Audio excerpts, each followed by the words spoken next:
আজকে দুপুরের মেনু হচ্ছে ভর্তা, কাশারি ডালের বড়া।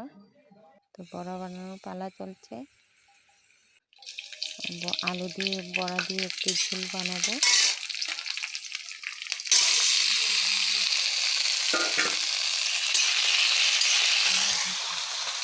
বড়া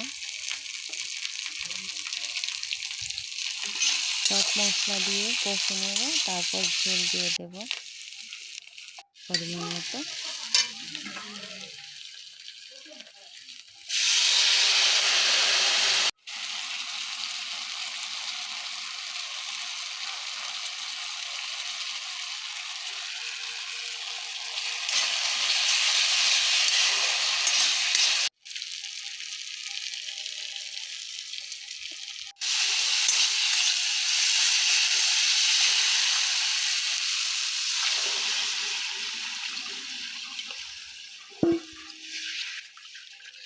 ভর্তার জন্য সবকিছু রেডি করে রেখেছি, এখন ভর্তা মেখে নেব।